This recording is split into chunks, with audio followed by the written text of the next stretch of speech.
Tell me what's worse than learning all that you led to believe was all horse crap. They distort.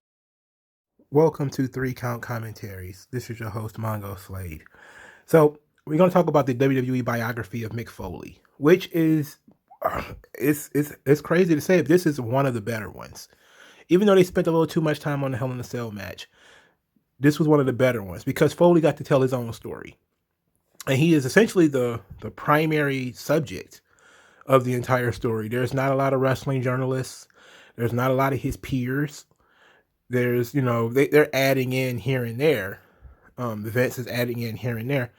But it's mostly Mick talking about what happens. And it feels like I'm reading his book, to a degree. I didn't finish the book. So I'm going to be able to add some color to a little bit of the things that was in the biography. But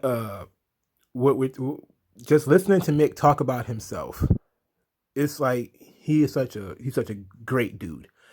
And I was one of the weirdos. I was one of the weirdos in like 98 that was a huge fan of Mick Foley and had never heard of Cactus Jack. So when I started watching wrestling in 1990, I saw WCW, but it wasn't like, hey, I need to watch it because I didn't have cable, so I didn't watch it anyway. But I did watch a lot of WWF. So I remember my first experience really with Mick Foley, because I didn't get ECW at the time, was Mankind. And by 98, I was a fan. So it's always been really cool to see how many people really appreciate Mick Foley.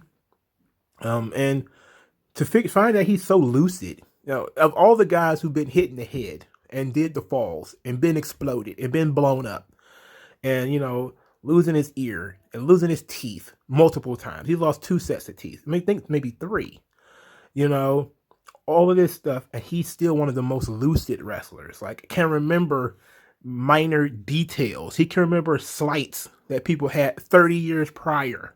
Like even in his book, he was able to remember things back from when he was basically a kid, like a teenager. Like he is that sensitive, and that sensitivity is a very important piece of the Mick Foley, of the archetype, the character of Mankind, Dude Love, and Cactus Jack. But it's also a part of the archetypal story. Like I'm going to tell the archetypal story of Mick Foley at some point in the future. I'm still working on that, by the way. It will be a central piece, his sensitivity, because it bemoans his passion for things. That's one thing about Foley that is so resonant, is that he does love things very deeply. And he knows, just telling the story of how, why he quit WCW. In the book, he just said he quit a 6-figure job because Bobby Heenan made a joke about him on WCW TV. He felt like he wasn't appreciated. And he was out there just letting Vader pummel him. And all he wanted them to do was tell the story of him losing his ear. And talk about the spot, because he was doing callbacks to the spot where he lost his ear. And he wanted WCW to talk about that. And he had told them, hey, we're going to do this spot in this match where, we're going to talk about me losing my ear. And that's what he wanted to hear on commentary. So when he went back and watched it, instead of talking about, the history between him and Vader, Bobby Heenan was making jokes. And he just got so offended, he quit. And I was just like, wow. That's incredibly sensitive. And Flair talked about this in the biography that, that's one of the things Foley was always sensitive about. And if you listen to Foley talking, he's talking about being self-deprecating, that he was always sensitive about his weight, how he looked, how he felt funny, how he looked weird and stuff like that. But that tells you a lot about what kind of things are within him. And despite the tough as nails exterior of Cactus Jack and Mankind, he was a big teddy bear, one of the nicest guys ever. I've never even met him, but just the things that I've heard about Mick Foley make him one of the nicest human beings I've ever heard of. So that's really like the backbone of this, and the biography kind of gives it away. Like that's the spine, is that Foley is a very sensitive guy who works very hard, who is willing to give whatever he needs to to get a single match over, not an entire angle, a single match. He is willing to blow himself up to get one match over. And of course, that sucks in the long term because not all matches are the same. But it says a lot if you're a fan watching, because that means if you're one of 30 people watching, he's putting in the same effort as if you're in WrestleMania. If he physically can do it, he's going to go out there and give his best. And that's a tremendous, piece of business. That's work ethic. That's kind of missing today. It's, too many people take days off, Mondays off, Fridays off. They're like, oh, we'll turn it up for WrestleMania or SummerSlam or whatever. And Foley's like, nope. I was blowing myself up in front of 30 people, so I'm really about to go hard if there's a crowd, So let's get into this biography. That's like 5 minutes of preamble. All right, so they skipped around a lot of his upbringing. They basically just talked about his parents basically saying that he was a sweet kid, and that he kind of lived in his dad's shadow. His dad was a doctor, and was like a sports. I think he was a sports medicine or something like that. So Mick was just trying to be an athlete because that's what his dad wanted. But they kind of bonded over wrestling. They both enjoyed wrestling. And in the book, he went over a lot more detail about his love of wrestling. I'm not going to do that, though, because there's so much of this biography to go over. And but he told the story, and this is another, spine of his book, is his relationships with women and how they see him and how that impacted the characters and the personality and what kind of person he is. And he tells in the biography the story of Joanne. Joanne, the drunk college girl who thought his name was Frank. And he thought that he was going to score with this girl. And she didn't even know what his real name was. And so he goes off and makes The Legend of Frank Foley, which is a home movie that creates the Dude Love personality. And Dude Love is what Mick Foley says that's what he thought every man should be. Rich, famous, tons of women, dressed well. That's what he envisioned men to be. And he said, basically, this was a fairy tale. This couldn't be me. This couldn't really be me. But I can create this in the world of fiction and be that guy. But in real life, I'm fat, dumpy, lanky, weird Mick Foley. But on screen, I can be Dude Love. I could be the most popular guy in the world. And it's sad, but it's so understandable that a teenager, because he was like in early years of college at this time, that, you have a late teens, he's kind of still trying to figure out who he is and what he is. And this hurt his ego. This really bruised his ego. And from this bruised ego, he was able to give birth to something that would make him fucking rich. So, it's kind of like he monetized his pain in a very strange way. So they didn't talk a lot about Dominic DeNucci in the documentary, in the biography rather. But Dominic DeNucci, he met him through Tommy D. And then Mick was going back and forth to Pittsburgh, where he was trained by Dominic DeNucci. He was also training with Shane Douglas. Shane Douglas was one of Dominic DeNucci's students at the same time too. So it would have been nice for them to have, I don't know. I think Shane's kind of on the outs, but I think he could have added some real color to the whole Dominic DeNucci thing. He ended up paying, I think, $25 per session with Dominic DeNucci, and I think he was going back and forth for a little while. They didn't mention that he was a job guy in the WWF in the mid '80s. They didn't talk about that when he was Jack Foley, but he did do that, and he did some jobs for the Bulldogs and some other guys. That's when the Dynamite Kid broke his jaw, and this is where he almost lost his teeth the first time, because the Dynamite Kid was rough. Billington is not the nicest guy in the world, and hit him with a really stiff clothesline and dislocated his jaw and had his gums swell up. And I don't see why they would leave that out. They talked about so many other injuries that he had. But they kind of skipped over a lot of his small town stuff. Like they touched on him going to world class. They touched on him going to Memphis. They didn't say why he went there or why he left. But there's not many big stories surrounding those things. But he did talk about being in Memphis and being told to play a cowardly heel, and that's not what he wanted to do. And he was really against being a cowardly heel in Memphis. And then when he went to WCCW in Dallas, this is when he started kind of becoming sort of the wild man, Cactus Jack. And that's when he was able to find himself, because they just allowed him to do what he wanted to do. Where in Memphis they had him play a certain role, so that's why he wanted to leave Memphis. In Dallas, though, of course, he was working with Divine Erics. They had put him in a mask around this time too, and he wasn't happy about having to wear a mask, and he was kind of against it. But this is kind of where he met Jim Ross, obviously, WCCW. And this was important that he met Jim Ross, because Jim Ross is the one who got him hired in the WWF. Then, they didn't go into any real detail in the biography about his WCW days, which is unfortunate, because there's so much good stuff about WCW. And, he talked about, the first time he did Bang Bang was on WCW.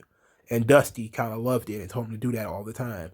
And so that's where he started doing Bang Bang to the Cactus Jack. And he actually dropped the Cactus Jack Manson name in WCW, because WCW didn't want that connotation. And it was a world-class thing. So you had in Memphis, they was making him work as a cowardly heel. He didn't want to do it. In Dallas, they made him call himself Cactus Jack Manson. He didn't want to do that. So when he went to WCW, he got to drop both of those things. He got to be the wild man, Cactus Jack, but he also got to be just Cactus Jack. He didn't have to be Cactus Jack Manson. But then he also started running afoul of the booking office, because his style was so physical. And I'm glad Flair was in the biography to talk about this, because Ric Flair did not like him. And he talks a lot about him and his clashes with Ric Flair. But Flair basically just thought the style was ridiculous. The guy was killing himself. His first run in WCW, it was mostly Ole Anderson giving him the blues about his style, because I don't think Ric Flair was in control yet. But Ric Flair would be a problem when he came back. And I believe it was 1991, 1992, when he came back to work with Sting. That was all a Flair idea. But when Flair saw the style, he was like, oh no, what is this guy doing? What are you doing, baby? But this biography was really dope, because I never seen any of the Foleys before, other than Noelle, because she's like an Instagram chick, Instagram, Twitter chick. But I'd never seen his sons before. I had never seen his wife before. And so they were able to add a lot, especially Colette, because she's watched him do some of the crazier stuff. And she was like, okay, it was all right. Like, he went and did King of the Death match. And she was like, oh, no, I wasn't worried about that. I'm like, this dude is out here playing with C4 and real barbed wire. And she was like, she wasn't really too concerned about it. But the fall from the cell, she was definitely concerned about that one. That one was scary, and for obvious reasons. But Flair, he goes back to WCW in 1993. Because they have this plan for him to work with Vader again and to work with Sting. This time Flair is behind the book and Bischoff is there. Bischoff isn't a fan of Foley's look, and Flair isn't a fan of his style, but they still put him in positions to make some money. He got to work with Vader and he got to work with Sting. And the thing he did with Sting, was, huge. It was a big deal. And that Beach Blast match, I believe it is, was tremendous. It was one of Sting's best matches as the sort of surfer Sting. It was very different from what he was doing with Ric Flair and all of the other people that he had been working with. But he was put in positions to make some money in those days. But he was behind the 8 ball, because he wasn't the kind of guy WCW really wanted to push at the time. And so that didn't really work out. Now, they didn't explain why it didn't work out. And it ties into ECW, which is, I would have thought they would have mentioned it just for that, because they talked about ECW right after WCW.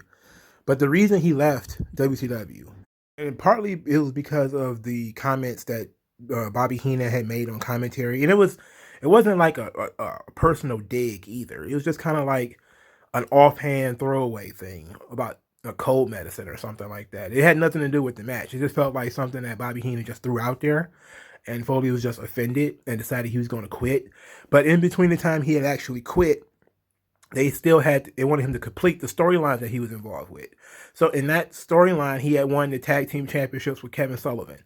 They had already booked the promos that they were going to lose the belts. So he was sitting in the back before he even won the belt, listening to guys cut promos about having beaten them for the belts. And he was like, wow, I found out I'm going to win it and lose it at the same time. And he took that personally too, because, he was already being set up for failure. So even before he won the titles, they had already decided when they were going to take them from him. So during that stretch of time when he actually won the tag team championships, he had already quit WCW. But he went to ECW. He worked at the hardcore dream match with Sabu. He lost. Then he cut this promo where he spit on the WCW tag team title and threw it down. And the purpose of that promo was to show that he still has some pride as an individual performer, and that losing this match meant something to him. And he was told to go over there and put ECW over and put Sabu over. So that's what he was doing. But then Ric Flair found out that he spit on the belt, and Flair was pissed. And it really went downhill from there. But he had to, even though he had pretty much had already quit, and even though Flair wanted to fire him, they just kind of had to tough it out because he had to go and drop the belts as was previously planned. So once he did that, he was able to go and do ECW and still do some indie bookings. Now, I'm going to skip over a lot of the ECW stuff just for time. But the important thing that he did in ECW, and they talked about this in the biography, is they talked about the Kane Dewey segment. Now, in the biography, he said that the fan put up the sign Kane Dewey, who is his son. He's 3 years old. He had been talking about his son in promos. And he basically said, like, the guy had my permission to put it up. In the book, he said basically he walked out there and just saw it. And, being sensitive, Mick took it personally. Now in the biography, it was basically like, well, I saw it, but it was no big deal. It was it was okay. And then later Colette sees it, and she's so distraught and pissed off that, is the reason why he ended up cutting the anti-hardcore promo. So there's some discrepancy there between the biography and his actual book, Have a Nice Day. Where in Have a Nice Day, the fan apologizes to him after the fact, didn't know that it bothered him so much. But it had created, one of the best characters that, he had ever done, being the anti-hardcore king of the death match, so that's what made it, that was so much fun. I've gone back and looked at some of that stuff. That was very fun. And then he did it again in 2006 with, I think he was shooting with Edge at the time. No, he was siding with Edge against ECW. And so that was fun. And the Kane Dewey, that's pretty crazy, dog. But that's ECW. That's ECW for it. But it depends on which side you want to believe. If you believe that he gave the guy permission to put the sign up, then it still is pretty crazy that they did it. But if you believe that his wife just happened to see the sign, and was so offended, she was like, Mick, what is going on here? And that led him to cutting the promo. But in any event, the promo where he talks about the fans hating him and not appreciating him was very real, because he had always felt that was one of the bigger issues with him, was not feeling appreciated. In ECW, his style is more appreciated than anything, but he's killing himself. Ric Flair says in the biography, and I believe that Ric Flair wrote it in his book, that he was being a 300-pound stunt man, that he was basically just doing stunts. And Flair basically in the biography like, look, that's not wrestling. That deathmatch hardcore shit is not wrestling. And he said he knew that Flair was sensitive. Flair knew that Foley was sensitive when he said it, and he wanted him to take it personally because he was trying to help him. But instead, they just made Foley do it more. Which, sometimes that's the case when you try to help people. The rubber band goes the other way. But they talked about the King of the Death match, in the biography about him becoming king of the death match, and this where the different wrestlers came in, like Drew McIntyre and all them, talking about seeing this for the first time. And I was like, I saw the finals, but it's not my thing. But Pritchard doesn't like it. Vince hated it, and that was some of the best stuff about this is Vince burying Mick. Oh God. So Pritchard was like, look, there is an audience for slasher movies. But it's kind of like not our audience. And Vince, boy, I told you that, man, Vince adds so much to things. He buried Mick, where he basically talked about, he didn't care what Mick did because he had no intention of ever bringing him in. But then he says, when the producers or whatever asked him about Cactus Jack and what Cactus Jack was doing in Japan or whatever, and Vince was like, it was degrading to the product, and it was déclassé.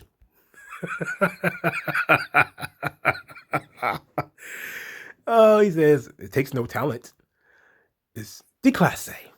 And I was like, whoa.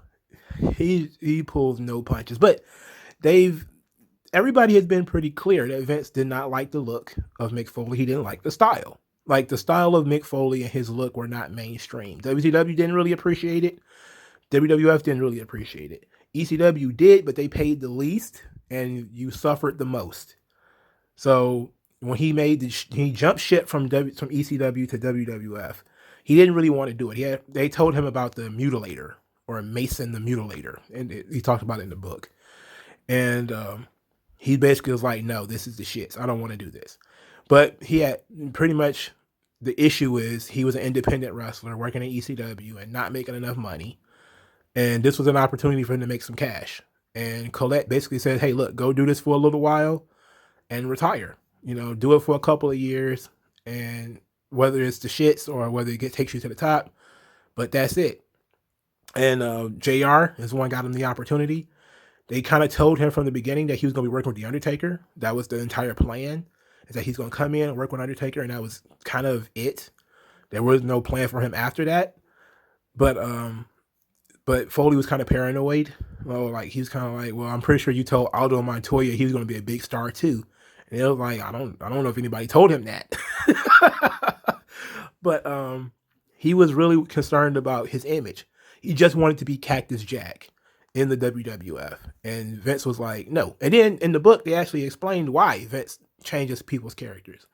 Because he talked about things needed to be distinctive. And he was sat down and had this conversation with Vince about why he couldn't be Cactus Jack. And he says, like, wrestlers are a dime a dozen, essentially. And in order for you to have an effective license and to be able to merchandise, the characters have to be distinctive. And the characters that they come up with are distinctive characters. They look different, and their names are different. They stand out. And he says basically that it made sense to him. He just hated the name Mason the Mutilator. And they came up with Mason because they was going to go with Manson. But Foley didn't want to be associated with Charles Manson. And Vince didn't want to associate with Charles Manson. So they just decided to go with Mason. And I was like, that's the shits. And then Foley came up with Mankind. And then Creative Services came up with the Celtic cross that he used to wear on his back. And Foley came up with the intro music and the exit music. And so that's kind of how the Mankind package came together. They already had the mask because the mask was made for Undertaker when he got his face broken in 95 by Mabel. So they already had the mask, the mold of the mask. It just had to go on his face. And the original mask was supposed to be metal, I think, but they changed it to leather. And he basically talks about it now in the biography, like, this mask changed my life. Like this silly gimmick that I didn't want to do, but that I put my effort into, with the boiler rooms and the moodiness and the depressing promos and the darkness of it. And everybody appreciated the sinister nature of Mankind. And as a kid, I was just like, wow, like this guy's sick. It was like we went from Jake Roberts, who was sort of the brooding, crazy guy, and we went to Mankind. And Mankind was like, it's a cartoon version of what Jake Roberts was doing. Kind of with the gross out. Instead of the snake, there was the mice. Instead of being sort of calm, Foley was a little bit crazy, a little bit manic, where he would talk and he have like this pig squeal that he would do. And it was completely different, but he was still able to tap into parts of Cactus Jack, even as Mankind. So his style worked for the Mankind character, where Cactus Jack is a sadist, Mankind is a masochist, right? Like the Cactus Jack character enjoys inflicting pain upon others. So it's sort of like barbed wire baseball bats and all that kind of stuff. Where Mankind accepts pain, he absorbs it. So he takes the beating and just keeps coming, But of course, they should have known that by giving him that sort of personality, it was going to get over as a babyface, because he absorbs tremendous amounts of punishment and continues to fight. Like, that's courage. That's bravery. That's an admirable trait. It's a heroic trait. So it stands to reason that Foley would eventually hit a wall as a heel and start to cross them boundaries into being a babyface. So they talked about the big Mind Games match with Shawn Michaels, and they talked about that in the biography. I didn't read this far into the book, so I can't tell you any more about what's going on in the book. But he talked about Mind Games, how important that was into changing who he was. And, Shawn has talked about that changing the image of the Heartbreak Kid, giving him an edge. And essentially, they started hitting different points. They hit the Mind Games match. They spent a lot of time on the Hell in a Cell match. Probably too much, as far as I'm concerned. And then they started talking about Dude Love. And that Dude Love was immediately pitched to Shawn Michaels. That he told Shawn he always wanted to be like him. And, Foley's older than Shawn. So everybody's kind of like, what? But he was kind of like to be the popular guy that everybody loves. And Bruce Pritchard that kind of overheard him talking about Dude Love, and he had the tapes. And then he brings the tapes to the shows, and that's, boom, Dude Love is now on TV. He gets to live his dream of being Dude Love on TV. But, of course, he's not the Dude Love he was in the 80s, because now he's gone through death matches, and he's lost his ear, and he's lost his teeth. And so now he's just delusional, essentially, right? Like, he thinks he's exuding the confidence of a guy that he wants to be, but he doesn't have the look, right? So now you're going to have to bury people with charisma to get over the fact that you're like this hunchback with missing teeth, an unkempt beard, and that, when you think about that and you add that to the character and to the thoughts of the character, that adds like a certain level of delusion to it that I really love. And it's like little things like that really do stand out, is that the guy went from wearing a leather mask to wearing, tie-dye and with the peace sign and everything. Like, this guy's lost his fucking mind. And it's very important when we talk about the three faces of Foley, is that all of these are basically Mick Foley and his self-deprecating best. They talked a lot about the sit-down piece that he did with JR, where he got to reveal and talk about, when JR says like, oh, he loves the pain. And he's basically able to put into words that he doesn't love the pain, that he hates it, but he has to do it. And then he, of course, is mad at Vince McMahon, because my favorite line in that whole thing, they didn't play it. Why didn't you take me when I was young? Why didn't you take me when I was good? Like, as if to say, I'm not young anymore, and I'm not good anymore. You should have taken me then. But it's also a mention of the past. And, they'll never be able to do that today, because WWE doesn't mention the past anymore. But except for to do stuff like this biography. But this was very good. This was an awesome thing that tells you the entire story of, Foley able to use this sensitivity, that sensitivity of him even being conscious of what you said to him about him on commentary, and being able to turn that.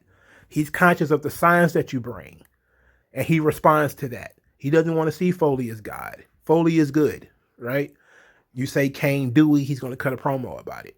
You said something about him on commentary, he remembered it, he's going to cut a promo about it. And that sort of being inspired by things that even I can see, because we all can hear what Jim Ross is saying on commentary. We can all hear what Bobby Heenan is saying on commentary. We can see the Kane Dewey sign. We can see the Foley is good sign or Foley is God. We can see these things. And he's saying, like, I see them too. And here's my thoughts on them. His thoughts are deep. They're well informed. They're personal. And you are engaged in what he's thinking and what he's doing because of the way he's performing it. And he's not really, he's performing it, but he's not really performing it because it's his real feelings. They also talked about Mr. Sacco, obviously. And Montez Ford added a lot to this. He basically said that Mr. Sacco, to him, was like a sign of innocence. And that is so true. I never really even put that together like that.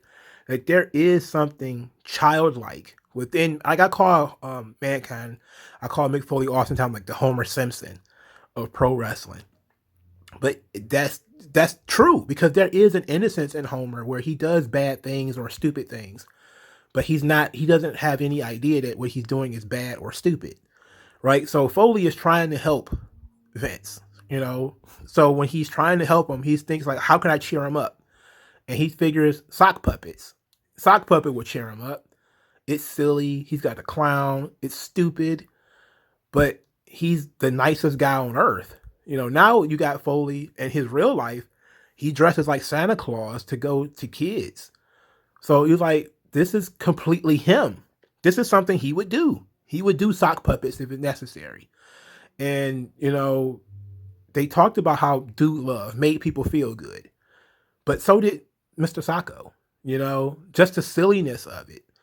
And so does him dressing as Santa Claus. So you get to see, like, there is a tremendous amount of purity within Foley. And he got to even show that part, which is something that wrestling doesn't even know what to do with, as far as characters just being like extremely nice. But Foley had both extremes. He could be extremely violent with the thumbtacks and the fire and the barbed wire, but he could also be very, very nice and be, candy and gifts and wanting to be your friend. They skipped over the Rock and Sock Connection, which, I guess they had to skip something, Rock and Sock Connection. But Rock and Sock Connection was very important in showing Foley's connection with the audience. They did talk about him winning the title the first time, and that was a tremendous moment. I remember being a kid seeing that for the first time, man. I was so excited. I was super excited. They talked about Beyond the Mat, that Beyond the Mat showed his family after he got bludgeoned in the head 13 times or whatever the hell it was by a steel chair. Vince was not happy about that. Vince was also not happy about the Hell in a Cell match. That he said about the Hell in a Cell match, Vince did, that, you could do whatever you want in Japan, but like, this is on my watch. Like, you can't do stuff like that. you people are crazy. Don't do that ever again. But we're in a position now where, we're in late stage of Foley's career. He would have the main event run in 99, 2000. Then he would retire in 2001. Then he would, of course, come back. And he says, like, hey, everything after 2006 was essentially a cash grab, and my body hurts, and it sucked. And that's when the effects of all the things he had been doing previously started to pile up. And he started to really feel all of those big elbows off the ring apron and falling off the cell and doing all that stuff. It started to really catch up with him in his later years. And, but they did also talk about him being a sex abuse counselor, which I forgot even all about that. I knew he was doing it. I forgot all about it. But they took time to talk about that.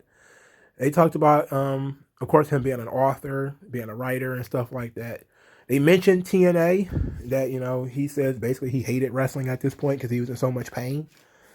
But they also talked about his autistic son, that he wanted to have kids and actually be able to be there for them. So they had 2 more kids, Huey and Mickey being autistic. And They showed him and Mickey doing cameo videos. He was doing a video as Dude Love, and Mickey was playing the guitar. And Mickey is the only one of the kids who looks just like him. I had never seen any of the kids before either. So, Mickey looks just like Mick when he was young. Like, that's crazy. It was crazy. But this biography was excellent.